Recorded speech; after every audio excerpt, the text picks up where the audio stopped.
We all know personalization improves conversion rates, but did you know that with Sheer ID, you can invite and reward consumers based on their groups and affiliations securely? So you make an exclusive offer to a group like teachers, military, or first responders, and Sheer ID's simple checkout integration makes sure that only the right people are able to redeem.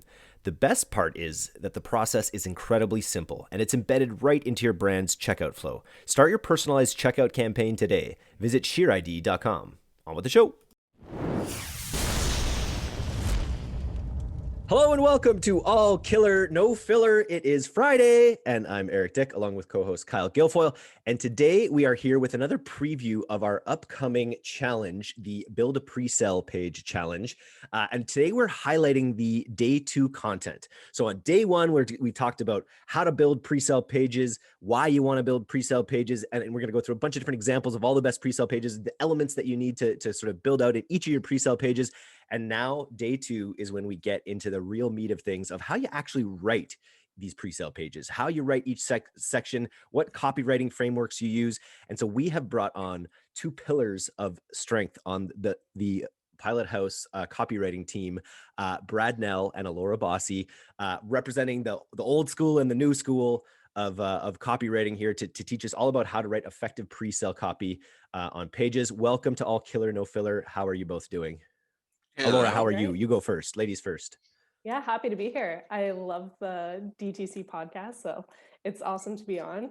Awesome. Very cool. And Brad, this is your first time as well. It is. Hello, everyone. And I'm happy to be here as well. DTC is where it's at. Awesome. Love it. Love that. So, I mean, we know that you're both copywriters, but we always like to get started by asking guests what they would say their particular areas of expertise are, or area of expertise. So, Alora, what would you say your particular area of expertise is? Yeah, for sure. So my background is actually in public relations. So I've spent a lot of time learning how to use communication to build relationships and bridge the gap between brands and their publics in a really honest and mutually beneficial way. So I try to bring that mentality into my copywriting. Love that. How about you, Brad? Well, this was a late career change for me. If you're talking about copy, I would say that my forte would be writing emails and long form copy. Written thousands of emails and many long form copy sales pages, emulating the styles of Russell Brunson and John Benson for emails, and then people like Perry Belcher, Michael Masterson, and John Carlton for long form. Love that. And we'll just go right off the back there of you, Brad. What would you say is one thing about that area of expertise that most people don't know, but they probably should? Well, if we're talking about email sequences, I would say the number one thing to do there is to create a strong avatar. People will fall in love with the product after they fall in love with you. And so that's a big part of writing an email sequence is creating an avatar that really resonates with your audience. And for long form copy, I would say biggest lesson I learned, and I wish I'd learned it earlier, was not to fall in love with my own copy. It's just, you can't really do that. You can create the most star-spangled, awesome piece of copy and still have people hate it or not buy. So you don't fall in love with what you write. Totally, yeah. It's kind of all about the performance and the data that supports the results. Yeah, that makes great sense. And Alora, how about you on the PR front? What would you say is one thing about that most people don't know, but they probably should? Right. So with I also do, of course, a lot of direct response copy and articles, blogs, newsletters, you name it, just the gamut of copy. And all across the board, something that I wish I knew that is very similar to what Brad said, actually, is that like your ego is not your amigo. Like stop spending so much time trying to flex your creative writing skills. just write it in plain language. It doesn't have to be a literary masterpiece. It just has to inform and compel the reader to take action. So what you think is just super awesome, like what he was saying, sometimes that's not really necessary or useful to the reader. So you really just have to benefit them and not try to flex, every skill in your toolbox. Totally. I actually heard something that I really liked recently from, I think it was Dean Jackson. And it's what you just said reminds me of what he said, which is a compelling offer is always more effective than a convincing argument. And so, I think that our job as copywriters is really to, to help craft that offer and then just show it off. You don't need to come up with these gee whiz arguments or anything like that. But yeah, so anyways, this cast is really all about pre-sale pages because we have our Build a Pre-sale Page challenge coming up in just a couple of weeks here. For anyone who doesn't know, that is a 3-day challenge where you will be challenged to build or engineer a single page that will elevate the performance of your entire marketing funnel. And so it's a very comprehensive 3-day workshop. And so yeah, today is all about copywriting, and the second day of the challenge is all about copywriting. That'll be led by Brad and Alora. So today is a bit of a teaser. And so for anyone who doesn't know what pre-sale pages are, we covered this last week, but we'd love it if you two could just sort of let us know what exactly pre-sale pages are and why would you say they work so well? Do you want to go Or first? you Brad? go first, ladies first. Sure, thank you. So it's exactly what it sounds like. It's a landing page your visitors view before they're shown the product. So it's the middleman between the advertisement and your shopping cart. But why it works is it acts like your salesperson. Like you wouldn't have a store with no salespeople, right? Like how do you expect people to make it to the register without somebody there to support them with their needs and give them a nudge or a reminder or the information that they need on absolutely why they need your product or service. So I like to say it's that customer service, it's that finesse that sort of takes the place of that in-person, in-store interaction.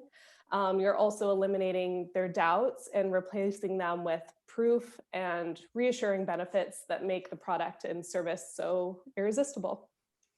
Great answer. Mm-hmm. Anything to add there, Brad?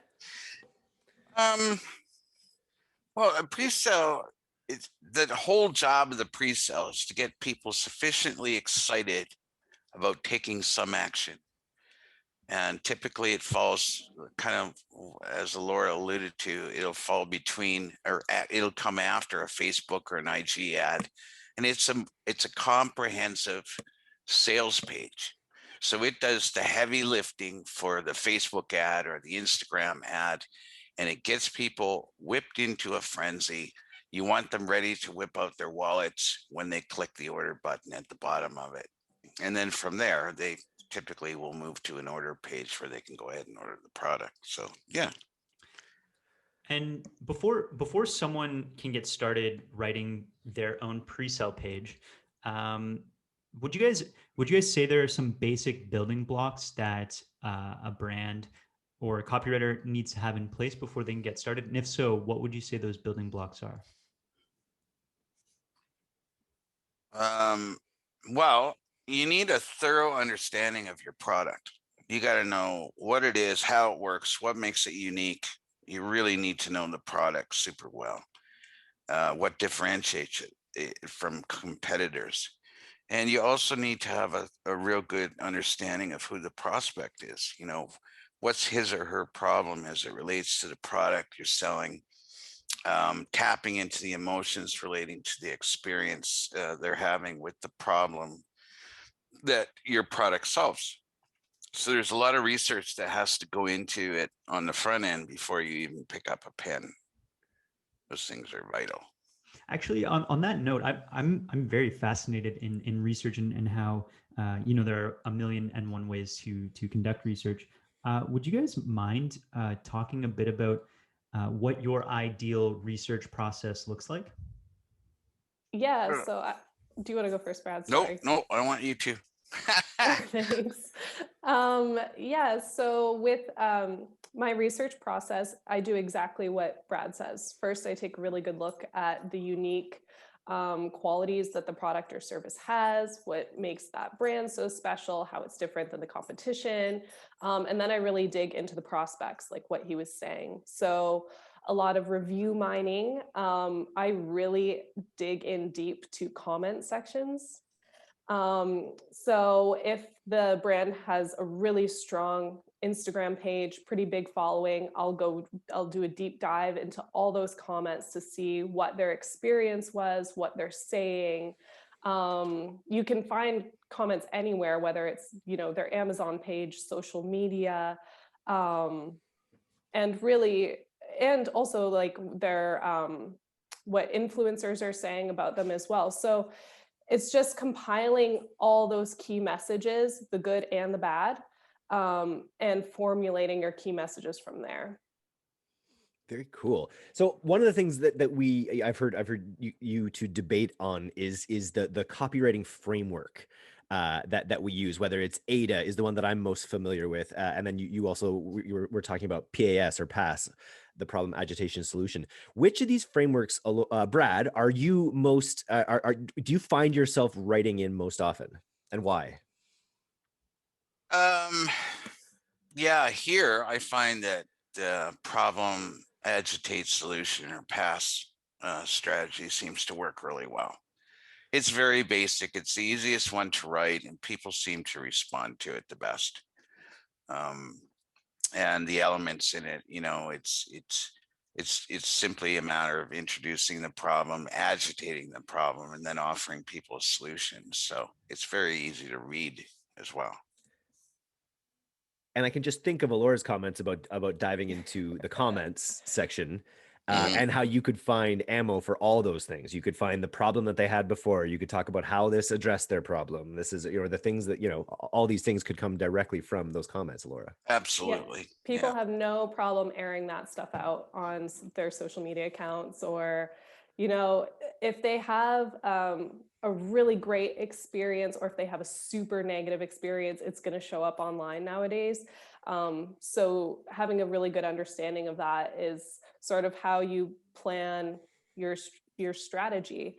And similar to what Brad was saying, like I had no idea when I got in direct response copy that there were so many of these formulas. Like, what are some other ones?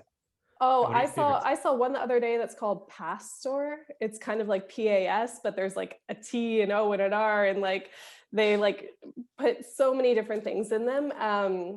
There's Perry Belcher's 12 Steps. There is, oh my gosh, I've seen different AIDAs with, I think it was like AIDCA or something. Love it. But I like to break the rules a little bit. You can start with one and add in things that you really like from the other formulas.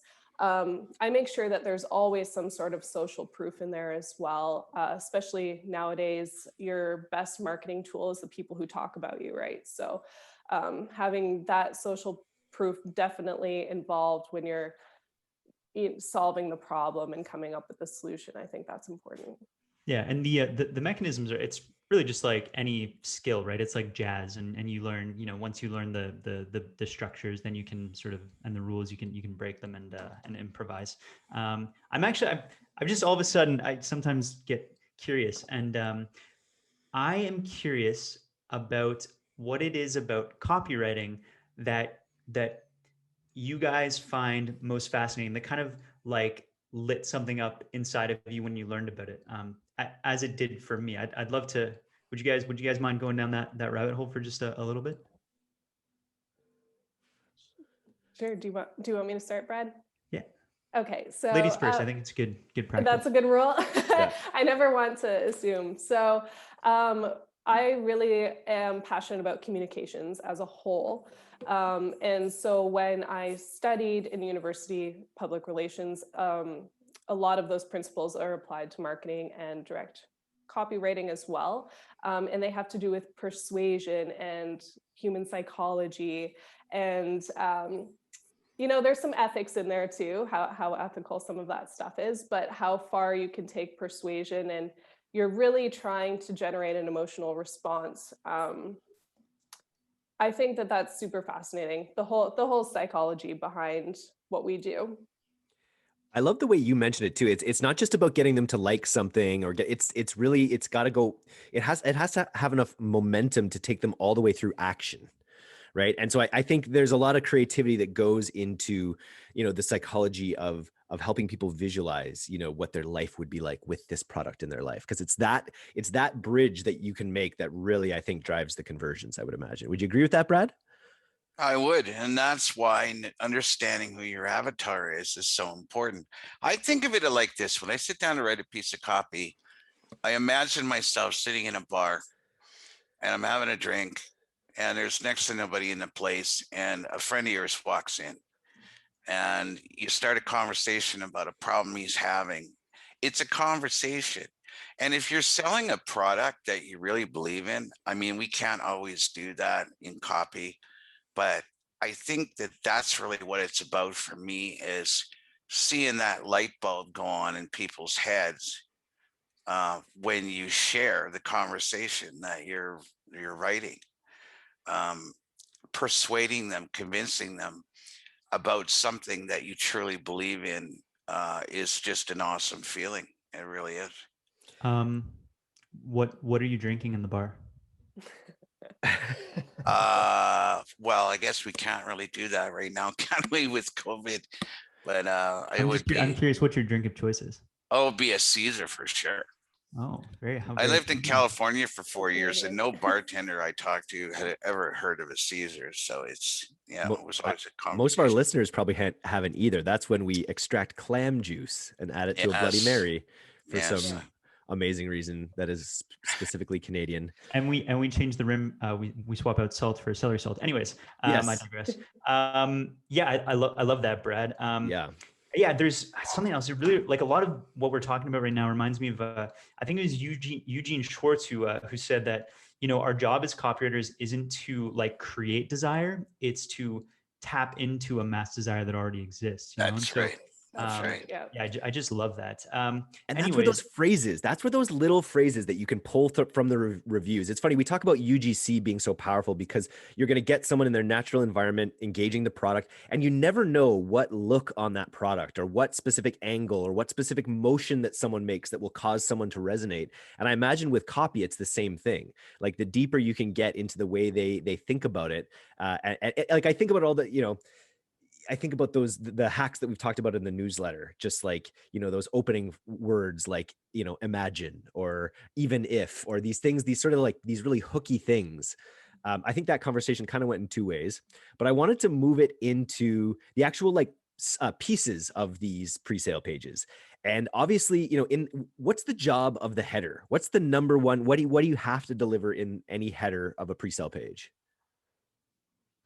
Well, the deck copy, if we're talking about that, which some of us, we use that term to describe the headline, a subheadline, and usually the introduction paragraph.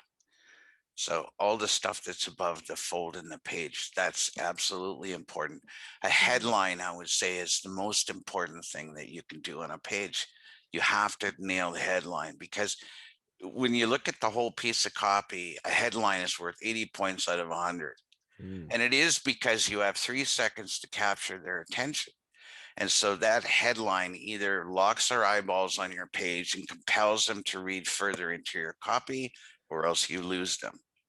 So if it takes you hours to craft the best headline you can, if you nail that, then you have half a chance of having them read the rest of your copy, right? So that would be the most important thing, I would say.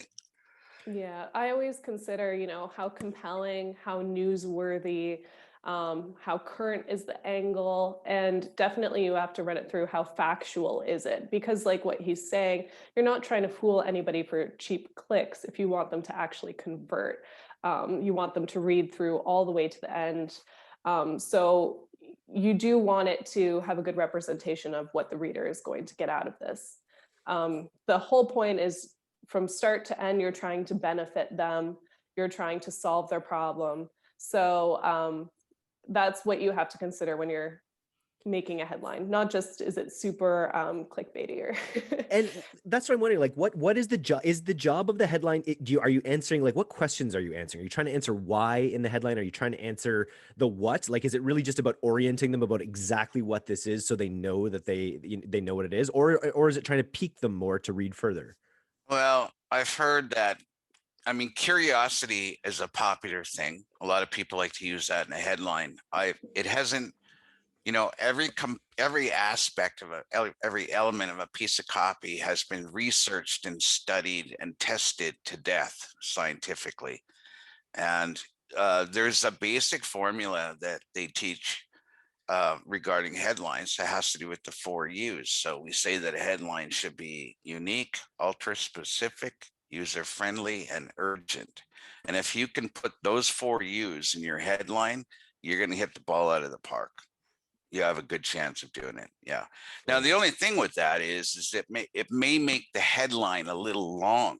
And so it's a bit of a challenge for us right now, because the move is toward the majority of people looking at these things on a mobile screen. And so, but what I always tell people is, if you can't get the 4 U's in the headline, the ones that you didn't get in there, put them in a sub headline underneath. So, yeah, but you don't have to give away your whole, everything in the headline. But I would say that it has to speak, like, you have to back up what you're saying. And that first part of copy. That's the introductory paragraph usually does that. And that's in the subhead. They support the promise that you're making in the headline, which is really what a headline is. It's a promise that says, hey, if you read the rest of this page, we're going to do XYZ for you, or we're going to solve X problem. And so it's just a promise. And a tease is okay, but you got to make sure that they know that what it is that you're offering in the tease, because if you don't, you risk losing part of your audience. And the same thing goes for humor. Some people think, oh, I'll be clever in my headline. I would never be clever in a headline, because humor is subjective. Not everybody's going to get it, which means you may lose a percentage of your readers right off the bat if they don't get the humor in what you're saying. So it's something I tend to shy away from. Some accounts you can be cutesy with, but generally speaking, I stay away from using humor. I think the only brand I've seen really just like knock humor out of the park is Tushy. I love their copy. Tushy's good. I do. I love it so much. I always take a little screenshot. I'm like, oh, that's so good. Like they take puns to the next level. I love their copy before I even knew what copy was. Anyways. So, well, okay, guys. So we're just about out of time here.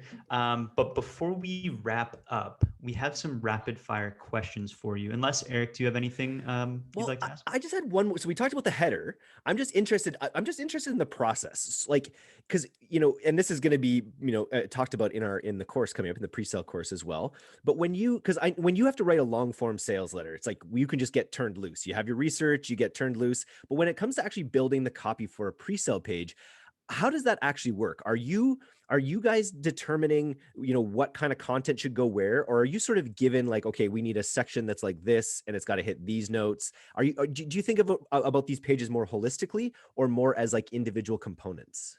No, absolutely holistically. The components. So what you're basically doing is you're laying an established, proven, tested framework over what you write. And so each of the elements of your copy, it's important to keep them in a specific order. And all that's been tested too. So we know what order to place all those in the page. And that's sort of our guide. So it's formulaic, but it's also creative. Mm-hmm. Yeah, I agree.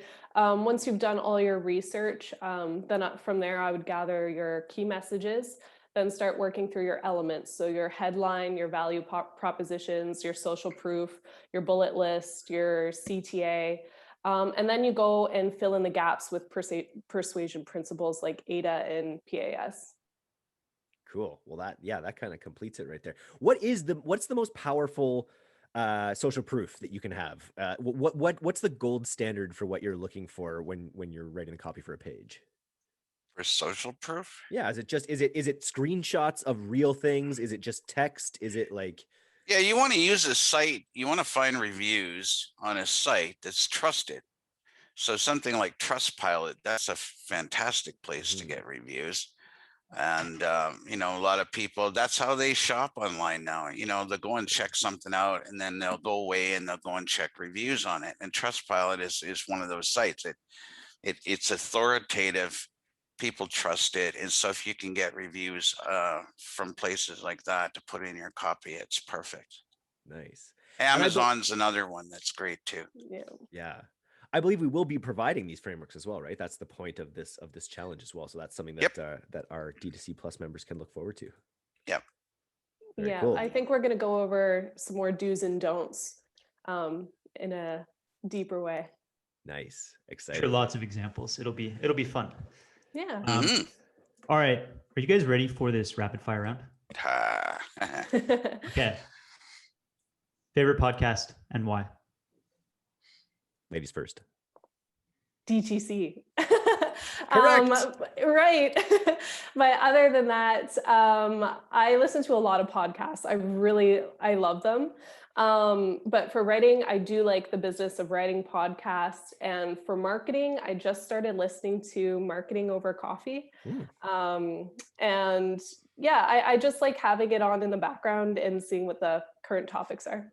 Cool. Brad, hit us. DTC, and I wasn't paid to say that either. But the face of marketing, digital marketing, is changing so rapidly. I mean, you guys know just in the last year with, global events that we've seen, there's been a mad scramble to get, for businesses to get involved in digital marketing. And a lot of them are trying to figure out how to do it. And as technology changes, so does marketing. And so I enjoy the podcast and the newsletter. There's lots of meat in there for anybody that wants to know what's happening now. Damn, cool. Appreciate that. Well, okay. Favorite copywriting book? You start, Brad. I would say Scientific Advertising by Claude Hopkins. Classic. Marketing genius Jay Abraham. He read this book more than 60 times. Wow. And I've read it several times. It's an old book. It's so old that you can actually get it free now. The patent or copyright has expired on it, I believe. And so if you get a chance to download it, it's free. And the fundamentals that it talks about in there are as relevant today as they were decades ago when the book was written. So awesome. Cool. Awesome. Alora? Yeah, for me, okay, this is embarrassing, so I might get some flack for it, but when it comes to copywriting, I like fast information, right? So I prefer blogs over books, which I know is like, I don't know, not too popular of an opinion, but I check in on Neil Patel's blog and the Pro Copywriters blog. There's so many good blogs nowadays that you can check in on, and they have really usable tidbits of information. Awesome. What kinds of products and / or services do you like to write copy for the most? Beauty, CPG, et cetera, et cetera. What is it? Yeah, for me, it's not what they're selling. It's the brand and their voice that's more interesting. I love writing for brands that allow for a little bit of wit and humor and creativity. Even if it's like a product that's not hugely exciting, being able to have a little bit of freedom to do that type of writing is really fun for me. Yeah, and I would say just on the coattails of that we do have, we have a client right now that I've done a lot of writing for, that is just a really fun brand, and they like us to have fun with the language in the copy, which is something that I don't get licensed to be able to do very often. We get very loose with the language. It's kind of cocky, kind of sassy, And I really enjoy that. It's a nice break from writing, serious copy. I love it. I got to say that just writing the newsletter with the team here, having that ability to flex little jokes in there and just really kind of show your personality has been amazing. And hopefully, I think as more brands see the benefits of, Bud Light's chief meme officer or whatever they appointed this year, or, as people realize, that people are really looking for these kinds of engaging, realistic, authentic brands, maybe that kind of voice will become more. It depends on the product, of course. There are some products that you'll never want to have that kind of voice built in for. No, that's true. So the fun ones, we always jump at those whenever I hear, oh yeah, this client needs more copy. I'm like, yay. Nice. Very cool. All right. I think that's it. I want to thank you both coming on so much for the D2C podcast here, the all killer, no filler. And I really look forward to connecting with you both in the Presell page challenge coming up on, what was it, the 24th? February 24th to 26th. And if you do want to sign up for that, you just head over to dtcplus.co. You can get started for $1 and you can access our previous workshops, of which there are 3.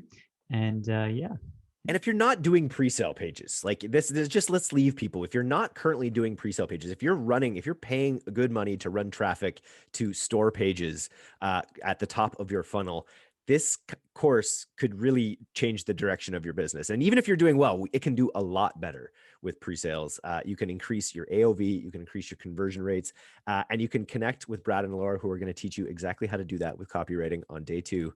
Thank you so much again. And everyone enjoy their weekend. Yeah, thanks for having us on, Eric. Thank you. Kyle. Painless, right, Alora?